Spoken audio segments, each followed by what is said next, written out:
Salut à tous et bienvenue pour une petite vidéo faite sur le pouce pendant un petit moment de modélisme perso.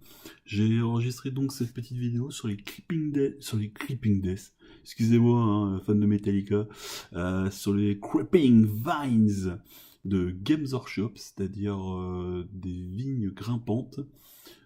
Donc ce sont des vignes qui sont sorties durant les fêtes. Games Workshop a sorti toute une série d'accessoires, ils ont sorti un tapis, pas que vous pouvez voir d'ailleurs, juste derrière mes grappes.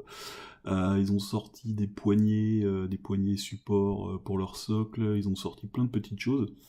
Et ils ont sorti ces fameuses vignes qui, sur le coup, m'ont intéressé à cause de leurs propriétés. Et ben, comme vous pouvez le voir, elles sont molles. En fait, c'est un super complément pour tout ce qui est, comment dire, photodécoupe dans le domaine du modélisme. C'est-à-dire qu'en général, au niveau des feuilles, vous avez le choix entre des pétioles de bouleau que vous pouvez acheter à droite et à gauche ou chercher dans la nature, ou alors vous utilisez régulièrement, enfin les modélistes utilisent régulièrement de la photodécoupe. À titre personnel, la photo découpe, je trouve ça très joli, mais lorsqu'on y jette un œil un petit peu plus prononcé, on se rend compte que ben c'est plat quoi, c'est super plat la photo découpe. L'avantage de ces vignes grimpantes de Games Workshop, c'est qu'elles sont en 3D. Donc du coup, je me suis procuré une de ces boîtes pour voir par curiosité ce qu'il en est. Et malheureusement, je ne suis pas totalement convaincu par le produit.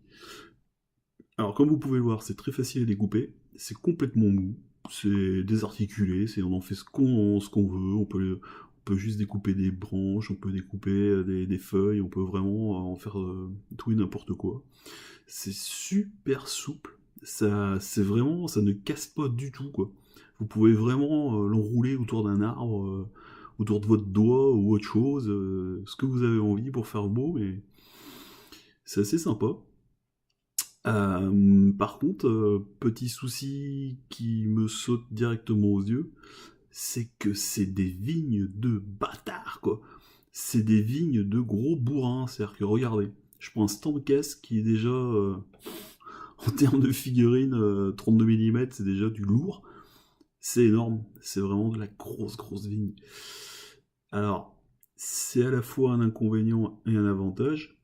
Une petite feuille par-ci par-là, avec parcimonie sur un socle, ça peut être super joli. Par contre, niveau branchage, faut pas trop déconner, ce serait vraiment grossier. Sinon, pour tout ce qui est maquette 1/35e, c'est parfait. C'est absolument parfait. Vous voulez habiller une ruine avec des éléments 3D super jolis? Ben achetez ça. C'est génial. Ça coûte une vingtaine d'euros si je dis pas de bêtises et c'est vraiment sympa.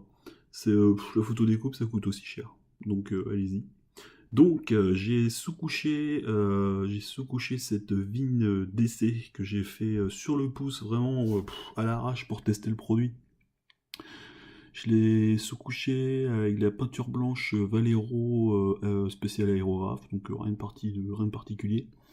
Ensuite, je balance une petite couche de terre de sienne. Donc c'est des encres que je vaporise. C'est assez joli, les couleurs sont assez éclatantes et du coup voilà.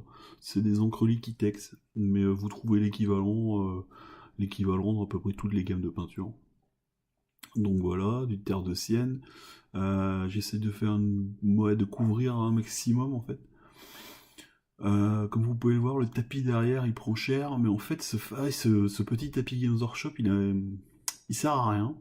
C'est vraiment un produit de geek. C'est un truc qui est censé vous garder propre votre atelier. Mais je dois admettre que j'aime bien travailler dessus, parce qu'une fois que j'ai fini de dégrapper mon matériel, mes figurines, faire de la peinture à l'aéro comme ça à l'arrache, je le mets dans l'eau chaude, je mets un coup d'éponge, et il est nickel. Donc ça débarrasse vite les saletés. Voilà, je crois que c'est son seul intérêt ce truc-là. Ensuite, je rajoute une petite touche de terre d'ombre brûlée. Ouais, je crois que c'est ça, terre d'ombre brûlée. bon, aux intersections, en fait, des branchages, dans les petits creux, à la base des racines. J'aime bien taper dans ces couleurs, en fait, qui sont des couleurs ultra répandues dans tout ce qui est peinture à l'huile et peinture naturelle, on va dire.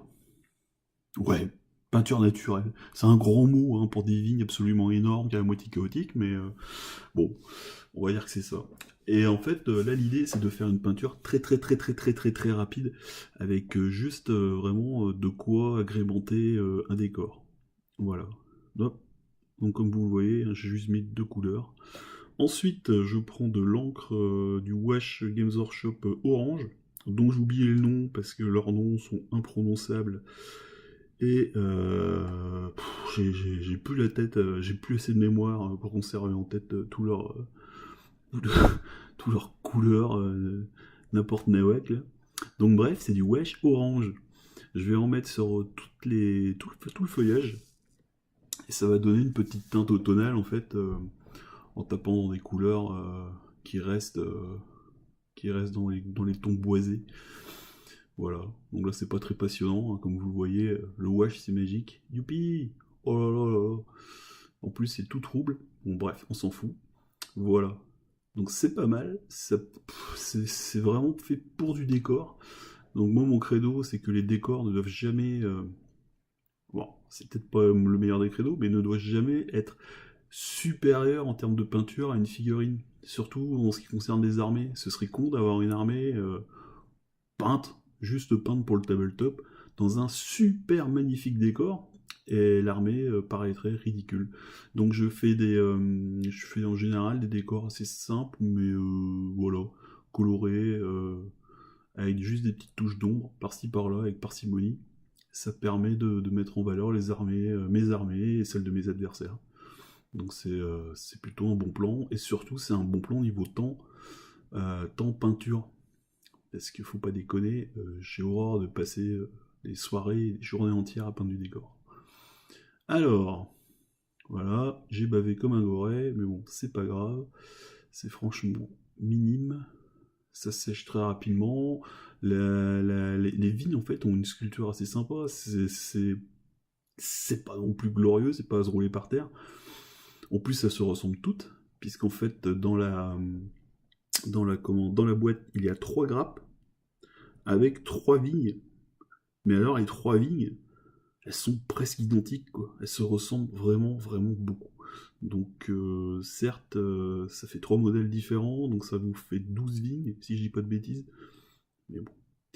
Alors, voilà mon vieux décor au rameur, qui a été fait il y a X temps. Oulala, et puis il est mal fait, on voit les lignes de roulage, c'est une catastrophe, mais c'est pas grave. Et je vais donc placer avec mes gros doigts dégueulasses, je vais essayer de placer la vigne autour du pilier central. Voilà, ça donne une petite touche de couleur sympathique. Donc voilà, on peut encore admirer la magnifique élasticité du produit. C'est assez rigolo en fait à manipuler. On a toujours peur que ça casse, mais non, ça casse pas, la peinture ne casse pas. Alors, la peinture ne casse pas, ça dépend de la peinture que vous utilisez. Pour le coller, je vais utiliser de la colle UV. Donc en fait, c'est une colle à base de résine. Vous appliquez la résine, vous appliquez un coup de lumière UV qui est fourni avec. Ça rigidifie la résine en 5 secondes. Et le produit ensuite ne bouge plus. Donc voilà, c'est super solide. Donc comme vous pouvez le voir, voilà, je l'ai enroulé autour du pilier. Je vous cache pas que j'ai utilisé un petit peu de super glue sur la fin pour coller quelques feuilles supplémentaires. Je n'ai même pas utilisé de la super glue, j'ai utilisé de la colle 21, qui est une super colle et qui est très connue dans le milieu des modélistes. En particulier à cause de Danilo, qui est un gars super sympa et qu'on trouve sur tous les salons et qui a vraiment des produits super. Et, bon, enfin bref, la colle 21, je vous la recommande. Donc, maintenant que j'ai fini mon petit décor, je trouve ça super. J'ai sorti quelques figurines, je me suis dit peut-être que je vais les agrémenter. Et au final, non. Je trouve vraiment que c'est trop. C'est. Alors, c'est peut-être une question de goût, et là, pour le coup, c'est une grosse bestiole Forge World, et non, non, vraiment pas. Je pourrais, ouais, si, je pourrais faire une vigne rampante, mais non, sans plus. Alors oui, alors comme vous voyez, j'arrache comme un bourrin, mais en fait ça s'arrache super facilement. Hop, donc là je vais faire un mini test. Ouais, je pense qu'au final, cette figurine qui est en cours de peinture, je vais l'agrémenter avec une feuille ou deux. C'est un Stormcast de Shakespeare, qui est un super jeu. C'est un super coup de maître de Games Workshop, cette gamme-là. Surtout que ça permet de faire des figurines vraiment alternatives et super chouettes, en particulier les morts vivants qui viennent de sortir. Donc voilà, oui, par exemple, là, une petite feuille, pourquoi pas, ça peut être chouette. Et voilà, c'est à peu près tout ce que je peux vous dire sur ce produit, qui coûte une vingtaine d'euros, qui est disponible dans toutes les bonnes boutiques. Moi, je l'utiliserai avec parcimonie uniquement sur les décors. Et puis j'espère que ça vous sera utile. Voilà, les Creeping Vines. Je suis trop fort en anglais. Sur ce, salut!